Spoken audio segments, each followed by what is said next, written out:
Bonjour, nous voici réunis pour ce 29e jour de confinement. Merci d'être fidèles à ce rendez-vous. La ville, comme la veille, a été relativement calme. Les services de police municipaux nationaux ont réalisé 47 contrôles et ont fait 8 verbalisations. Donc, vous voyez une situation plutôt sereine dans l'application des textes. Sur la situation sanitaire, le groupement hospitalier de territoire a compté 29 personnes hospitalisées, une personne de plus que la veille, hein. Nous sommes passés de 28 à 29, mais en réanimation, nous sommes toujours à 7 cas, donc même chiffre que la veille. Ça veut donc dire qu'en unité Covid, nous avons une personne de plus et nous avons toujours le plaisir de ne compter aucun décès sur notre territoire. Donc, encore cette bonne nouvelle qui perdure.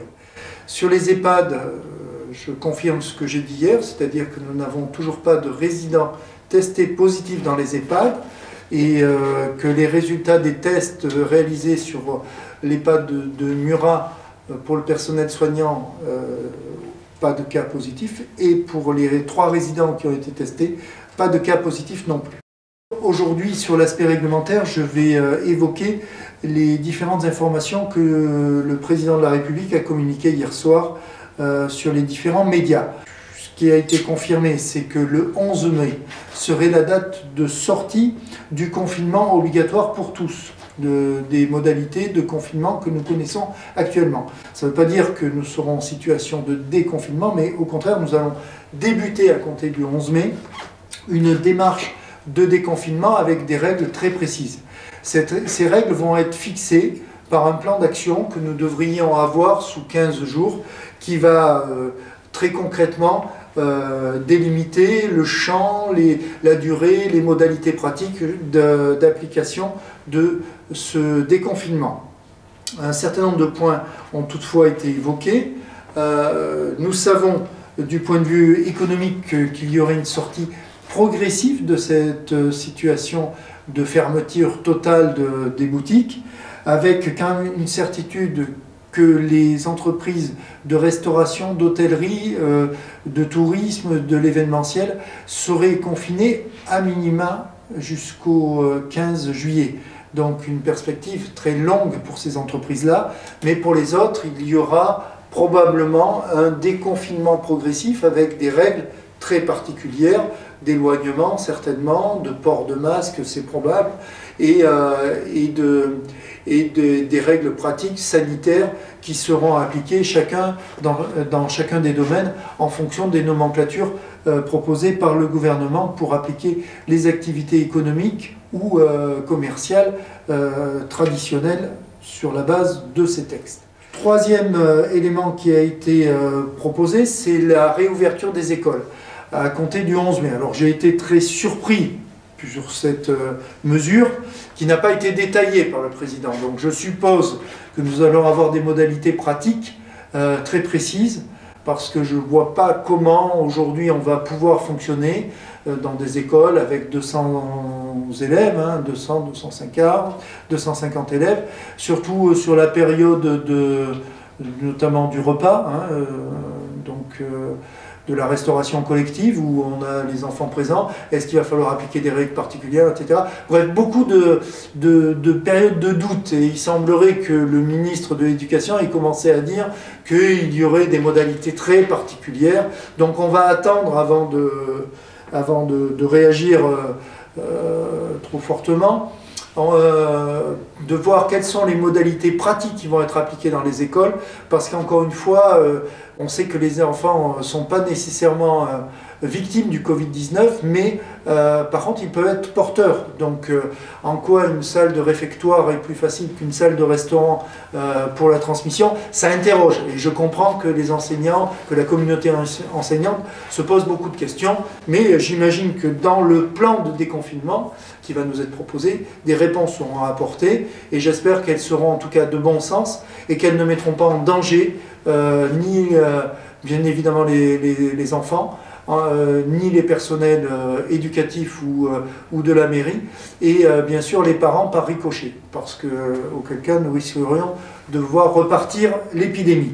Troisième élément, nous avons eu la confirmation dans ce discours que les grands événements seraient annulés jusqu'au 15 juillet.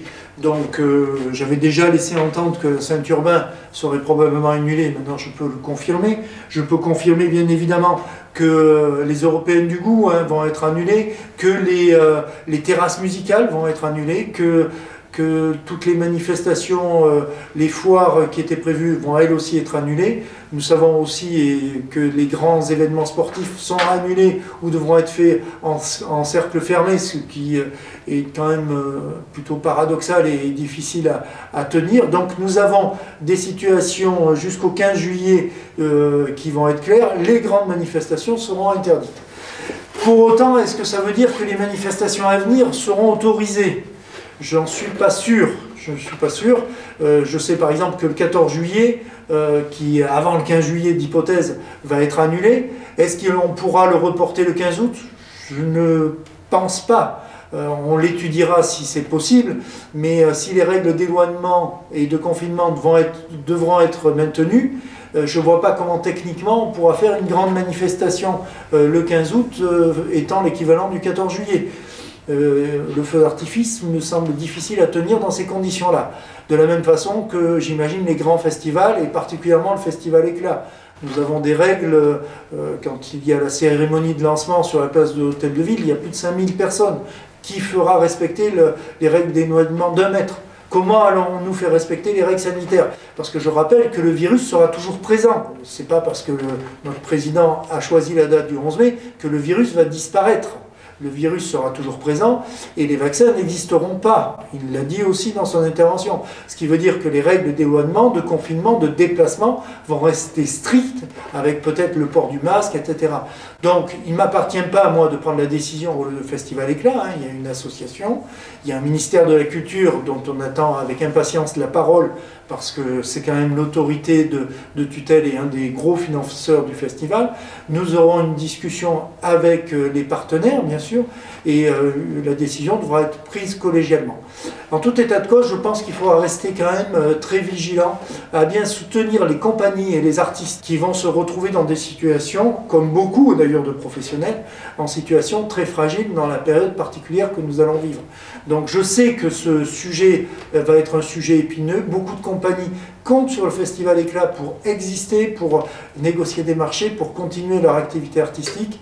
Je pense à elles, je mesure bien toutes les conséquences, mais c'est la même chose pour les terrasses musicales, c'est la même chose pour les Européennes du goût, c'est la même chose pour tous ces événementiels qui sont à la fois des moments ludiques et de plaisir, et aussi des moments économiques pour nos partenaires. Donc je souhaite que des mesures d'accompagnement fortes soient mises en place pour aider à passer ce cap qui va être très compliqué pour les intermittents, pour les techniciens, pour tous ceux qui font vivre ces moments de joie que sont nos festivals. Voilà sur le fonctionnement réglementaire. Vous voyez beaucoup d'incertitudes encore parce que les modalités pratiques vont être fixées par les textes, mais nous les attendons avec impatience et dès que j'aurai des informations complémentaires, on les utilisera. Sur la solidarité, donc je voulais remercier, nous avons une petite vidéo là, qui va passer sur la propreté urbaine et je les remercie très sincèrement du travail qu'ils font au quotidien. Je le rappelle, c'est grâce à eux que la ville reste propre. Nous avons les balayeuses, les gens qui nettoient. Et très sincèrement, je fais un appel à la solidarité républicaine des habitants d'Aurillac, de ramasser correctement leurs poubelles, de les mettre dans les conteneurs. C'est du travail en moins pour les équipes. C'est aussi une forme de respect et une forme de solidarité. Et puis, bien sûr, sur les déjections canines, si je trouve anormal que nous ayons aussi peu de sens de responsabilité, notamment des propriétaires de chiens. Donc, je les remercie très sincèrement par le biais de cette vidéo. Néanmoins, les agents se joignent à moi pour remercier la grosse majorité des Aurillacois qui respectent notre travail et la propreté de la ville. Merci, merci pour eux. Et pour finir, nous avons eu une vidéo de l'association départementale de la sauvegarde de l'enfance, la DSEA, qui, je les remercie aussi de nous avoir transmis cette vidéo parce que ça met à l'honneur le travail très important qu'ils réalisent sur tout le département, sur la ville d'Aurillac particulièrement, mais je sais qu'ils sont présents sur tout le département. C'est une très grosse et très importante association qui fait un travail remarquable. Donc merci à eux, merci de nous avoir transmis cette vidéo et je vous souhaite à toutes et à tous une bonne journée et à demain si vous le souhaitez. Merci. Le dispositif d'hébergement et d'accompagnement personnalisé est une maison d'enfants à caractère social. Grâce à l'engagement et à l'implication professionnelle de 7 éducateurs spécialisés qui se relaient 24 heures sur 24, nous assurons une continuité des prises en charge des mineurs accueillis, aussi bien au sein du collectif que dans des appartements sur l'extérieur ou encore dans leur famille. Face à la crise sanitaire que nous traversons, il a fallu penser et réinventer nos accompagnements différemment, mais aussi redoubler d'adaptabilité pour poursuivre nos missions de protection de l'enfance de la façon la plus efficiente possible. Les éducateurs, en fonction de leurs appétences, mettent en place des ateliers de loisirs créatifs, de cuisine, de jardinage ou sportifs. Nous sommes aussi mobilisés pour permettre aux jeunes scolarisés de poursuivre la continuité pédagogique. Nous rencontrons les jeunes de l'extérieur chaque semaine afin de leur apporter les denrées alimentaires nécessaires, mais aussi pour passer un temps avec eux, les rassurer, répondre à leurs interrogations. Occuper des jeunes contraints de rester confinés n'est pas chose facile, mais les professionnels font preuve de courage car chaque jour passé est un jour de gagné. Ensemble, nous y arriverons. Merci à vous et surtout, restez chez vous.